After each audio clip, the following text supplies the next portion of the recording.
So as you can probably tell by the title, I'm pregnant. So I want to do a few things with this video. I have 3 objectives. 1, I would like to talk about how this came about. It's not a crazy story or anything. I just want it documented so I can have memories to look back on. Number 2, I would like to talk about some things I want to do differently, both in pregnancy and in postpartum. And number 3, I would like to talk about my last birth story, but that might be a whole other video because I feel like I'm going to have a lot to say, both in this video and that video. So that might be a separate one, but we'll see how much we get done right now. So first, we're going to talk about this little child. So we already have she's 16 months. She just turned 16 months. I got the itch for another one, like right around 10 months, which is when I got my period back. And so I was like, but girl, she's only 10 months old. Like, enjoy her while she's a baby. They're a baby for such a little time. I really wanted to soak in that time with her while she was still so young. You want to open? Yeah. And so I was like, just chill. It's just these postpartum hormones kind of settling down. It was always kind of like simmering in the background. Like, I really want another one. Like right now. So then her birthday came and went. Well, so like, not to be too graphic, but we've never been too careful. You know, I know-ish when things are happening, and we act accordingly. So there's that. So that was like August, September, and her birthday came and went, and we were kind of haphazardly not trying, and then nothing was happening, and I was like, and we were like, well, it'll happen whenever it happens, but in my subconscious, I'm like, you're literally infertile, and you're never going to have another child, because that's how my brain works, you know? And so, but also just with pregnancy and having kids, there's like a bajillion things that could be going wrong that you just have no idea about, like in your gut, things with cells dividing, and I don't even know. And so I started tracking my ovulation, and I would never get a positive. So I was like, am I even ovulating?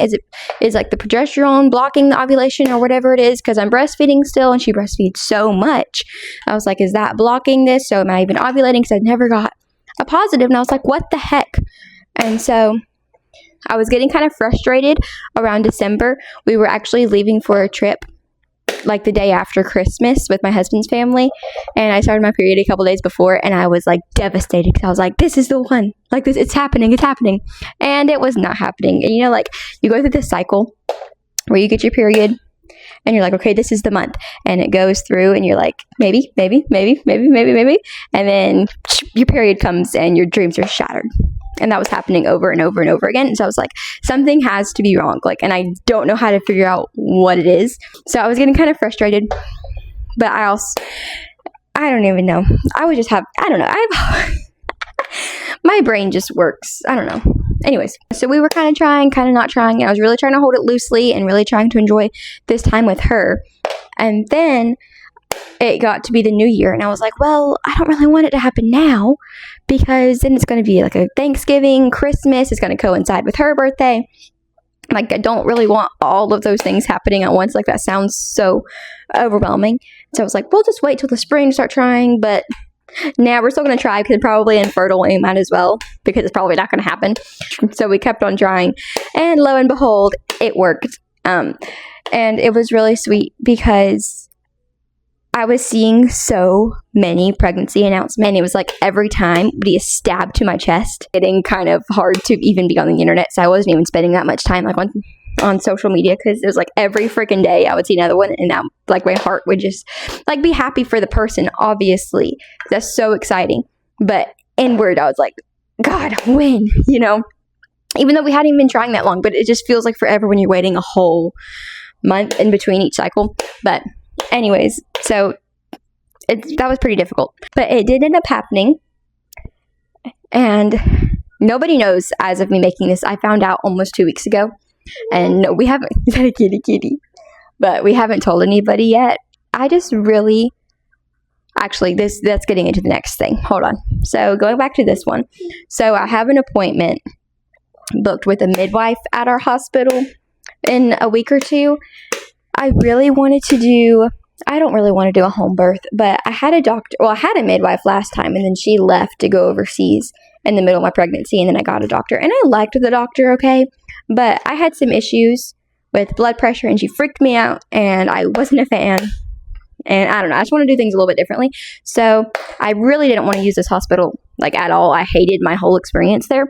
But the other hospital, so like all the midwives in our area, they only deliver at another hospital, and that hospital won't take my insurance. So we're stuck with this original hospital. But I'm really hoping this time will be different.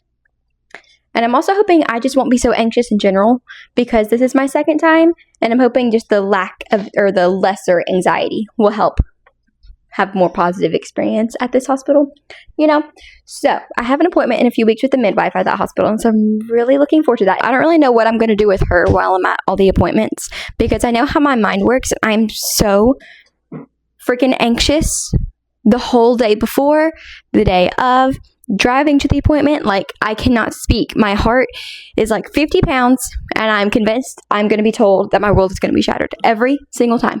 The anxiety is so bad, and so I don't really want to be around anybody. I don't want to talk to anybody, but I also know she's going to be a handful to take by myself, so we'll have to figure something out. I'm really excited, though. This was something I prayed a lot about. It was something I wanted very, very badly. But then as soon as I found out, I was like, oh my gosh, I did not think this through. What am I going to do? Because obviously I'm still so excited, but I'm still breastfeeding like 25 times a day, and contact napping and nursing to sleep all of the time. And so I'm like, oh my gosh, I'm going to have to wean her. We're going to have to transition her into her own room. We're going to have to get her a bed. I don't know anything about any of this. I feel like I've kind of figured out how to deal with her, and now this is like a whole new chapter, and I'm like a beginner all over again. So I'm kind of panicking. But, it comes with the territory. I'm not actually panicking. I don't know. It's just different. We're learning. We're adapting. Because I would love for her to be fully weaned. I don't really want a tandem feed. That sounds like not what I want to do. I'm already kind of over breastfeeding. Like, if it was up to me, we would have stopped a while ago. But she loves it. She's addicted to it. So I have no idea what we're going to do with that. So if you have any advice on that, I was hoping my supply will just kind of slowly dry up and she would slowly lose interest. It's still early. That still could happen. But I really don't want to nurse all the way through pregnancy. That sounds so overstimulating. Not overstimulating, just like, please stop touching me, So I will come back after we tell our family, talk about that. I'm not going to video any of that, obviously. And next time I come back, I'll talk about things I want to do differently, because there's a lot of things I want to do differently, especially postpartum. So, you want to read a book? But yeah, I will be back. But yeah, we'll talk about that next. Okay, so now I want to talk about how I found out and any symptoms, signs of pregnancy, all that kind of stuff. So today is Thursday. I found out not this past Friday, but the Friday before that. So I found out like at 2.5 weeks, basically, like as early as possible. And so me and the baby were doing the dishes after breakfast, and I was like, I feel like I'm supposed to be getting my period soon. So I looked at my tracker thing, and that day was like the first day. I have a range of like a week-ish where it could be happening, just kind of spontaneous. Anywhere within that week, I might be getting it. So it was like the first day of that week, and so I was like, well, I haven't gotten it yet, and I feel kind of good. And normally how you get kind of snappy and just irritable the days coming up to it. And I was like, I feel kind of normal. So I was like, well, it's the first day. Like, just leave it alone. And so, but I was like, I can't. I'm just going to go take it. I'm going to go take a test real quick, and then I'll know it'll be negative, and then I can move on with my day, and it'll be fine. And so then I left the baby playing in the sink in her toddler tower, and I went and took the test real quick. So it was like 8:10. So I was like, okay, you're not going to look at the test until 8:15, and then it'll be negative, and you can move on, and it'll be fine. And so I waited until 8:15, and I looked at it, and it was like a faint little line. And I was like, no way. And so I kind of like thought like, no way. And then I went back to doing the dishes. And so then I was like, okay, you're just going to wait till tomorrow, and you'll take another one, and it should be darker by then. And so obviously I could not wait a whole other day. So after we were finished cleaning up, I went and took another one, and it was also positive. And I'm like, are you for real? Like, actually? I was like, oh my gosh, that's kind of crazy.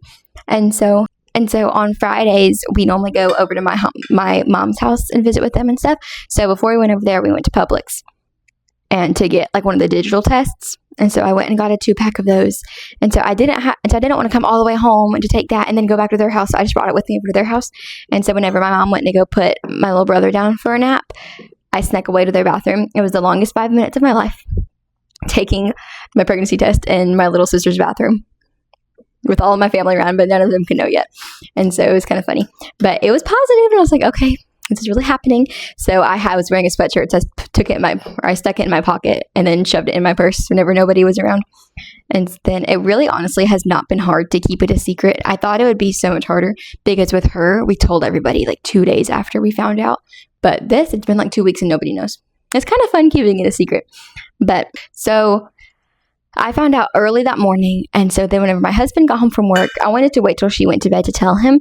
So it wasn't hard not to tell him either, surprisingly. But once I got her down to sleep, I came out and I was like I didn't really know what I wanted to say. And so I wasn't nervous until I came out of the bedroom. And then I started like giggling like an idiot. Like I was laughing so hard and like words were not even coming out of I don't even know what was happening right now. I was so nervous. So eventually I just like handed him the test and I was like, here, because I could not stop laughing. And he was so shook. It was so funny. He was not expecting it at all. I don't know, because he thought I was being an idiot. Like I don't even know what he thought, but it was so funny because he was not expecting it at all. Like he knew we were kind of half trying, half not, but he didn't think it was actually going to happen. Well, neither did I, but I don't know. It was really sweet. It was really funny how he was just like completely and utterly shocked. But I don't know. It was really, really sweet. So that's how I found out. Now let's go on to symptoms. So the only symptoms I'm really having is extreme hunger. I'm eating a snack as soon as I wake up, breakfast, a snack, lunch, a snack, and dinner, and probably another snack. I'm eating all of the time. So I'm really trying to make sure I eat a carb with every meal because that's the only way I stay full is if I have some kind of carb every time I eat. But if I'm eating a carb, I also have to have some kind of protein to balance it out. Like I get these little grass-fed beef sticks from Walmart. They're only 4 grams of protein, but it's better than nothing. So I'll have, like if I'm going to eat a bagel or something, I have to have some kind of protein in there. Or if I'm going to have like a piece of toast, I have to have eggs with it. There has to be some kind of balance to not, because all I want is carbs and sugar. You can't live off of carbs and sugar, So I'm really trying to force myself to balance it. I don't really have a version, so it's not too hard. We eat pretty much whole foods anyways, so it's really not too difficult.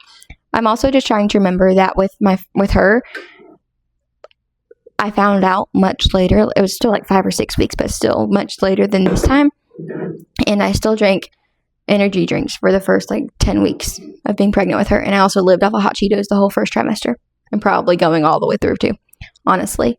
So, and she's fine. She was healthy. I'm not going to be doing that. Oh my gosh. Be gentle. But there is a release of pressure that, like, I ate like crap through most of my pregnancy. My pre-crunchy days with her. And she's healthy and fine. So I'm not really too worried about diet and all that kind of stuff. But I do follow-ish like a Weston A. Price. Kind of. But not quite to his standards. Mostly whole foods. That's really it. Okay, but for other symptoms, extreme thirst. I'm still breastfeeding too, so I'm always thirsty, always hungry. And then I don't really have any nausea or anything like that. But the only other one I have is exhaustion. All of the time. I wake up and I'm tired. We do breakfast. I'm like, okay, I need to sit down. I clean up from breakfast and I need to sit down. We go outside and I need to sit down. It's like every 10 minutes I'm like, I need to just rest. And I have a very busy, very clingy little baby who does not like to let me sit down. So that's why we spend so much time at other people's houses, is because that's the only time she lets me sit down in the day. I'm very surprised she's content right now. So those are really my only other symptoms. I think that is all the updates I have. Here it is. I meal prepped a whole bunch of soups whenever I was pregnant with her. I did like 6 different kinds of chilies. And so those were and froze them in like individual serving sizes. And so those were really, really nice to have whenever we just didn't want to cook or didn't have groceries or whatever. But prioritizing like really warming, nourishing foods, I feel like it's a very important time. Like always is an important time to be eating like whole foods, but especially postpartum. Like everything is being rewired. And so just shoving junk food down your face is not supporting your body and it's not supporting you getting back to feeling like yourself. But I definitely want to do some meal planning. You need some water. or a snack? You want to get a snack? Okay, the next thing is prioritizing rest. I did not do this at all the first time. I was really into the idea of like the 5 days in the bed, 5 days around the bed, 5 days something, I don't remember. But we didn't because we had to go to the pediatrician the day after we got home from the hospital, and I just got used to leaving the house and running around that I was like, it just felt normal. It wasn't hard to leave the house with a newborn because all they do is sleep anyways. I didn't rest very much, and I really regret that. But I feel like mentally it wasn't good for me. I should have been at home in bed, relaxing and recovering. I feel like it was fine physically, but not mentally. It caused a lot of issues. So anyways, just really prioritizing rest and being in the bed and just having a safe space in our house. I think also for postpartum is like just putting the baby down and allowing them to learn to sleep by themselves. Obviously, a newborn cannot like self-soothe, and I'm not going cry. I'm never doing cry it out. But she used to nap independently, and then I just got out of the habit of even trying it, and I regret that now. Not regret it, but I can't be nursing the second baby to sleep for every single nap, and every time we go to bed is not realistic with a toddler. So allowing my husband to do bedtime and just putting the baby down more so that they get used to sleeping on their own. So as far as labor and delivery, I had a natural birth. Like I had one thing of morphine and I had like the gas while I was pushing. So I want to do that again. I'm not opposed to getting the morphine or the gas again. But I definitely don't want to do the epidural. But this time I really want to focus on breath work. Not necessarily hypnobirthing. Like it's a little out there for me. I don't know. But if it works, it works.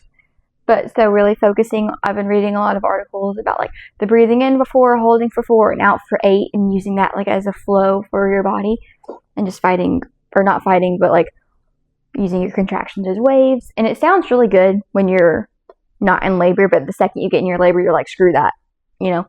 So I think working on it from the beginning to really get it inside your mindset, I really want to focus on doing that. And this time I do have a midwife, so I will have more of an advocate in the hospital because every time like a nurse would come in while I was in labor, I could feel like anxiety spike. Be like, what are you doing to my body right now? Like, can you just ask before you touch me? Or just at least let me know before you touch me. You know, I just felt, I did not like the nurses coming in and out. It stressed me out so much. But having a midwife there, I think, will help with that a lot. Having a midwife will help a lot with that because she'll know kind of my plan and my thought process, and she can kind of deal with any of that. The only other thing I wrote down was, because I think the hardest part of having a newborn is nighttime. It's like as soon as the sun goes down, you just feel like this wave of anxiety thinking about the nighttime and like how much you're going to be up, because I don't know who came up with the idea that newborns nurse every 2 to 3 hours, because that's the biggest lie I've ever heard. They nurse every 15-20 minutes. So nighttime is so exhausting because you nurse them for all this time and you try to put them down and they immediately wake up and your husband's there just snoozing away beside you. That was probably the hardest thing for me, was knowing he was there sleeping and I'm like wide awake, and you try not to go on your phone because the blue light will mess you up when you can go back to sleep, but you're like also desperate for a distraction of not just sitting in the dark, or like your nipples are cracked and bleeding and sore and everything hurts and you're just like so alone. Oh my gosh, that's something I'm so nervous for. The nights were so hard. But I think this time I'm just going to get some earbuds and I'm going to listen to a podcast so that I'll have some company, but so I won't get so resentful of my husband, because that was a problem. Because there really is no point in him waking up. He can't do anything. But I don't know, that's just a hard period. But I think having some earbuds so I could listen to something besides postpartum hormones speaking to you and whispering lies, I think that'll make it a lot better. Those are just some things I want to do differently. Pregnancy, postpartum, the big one really is just prioritizing rest and being gentle with myself, like you literally just gave birth. hoping to have a better time postpartum this time. Last time I was so angry, and I think a lot of it was just like baby blues, and I had a lot of postpartum anxiety. Like, I was convinced somebody was going to come in and murder all of us in our sleep every single night. But I don't know. I'm really thinking about this time and how vulnerable you are, and I really want to be more gentle with myself, you know?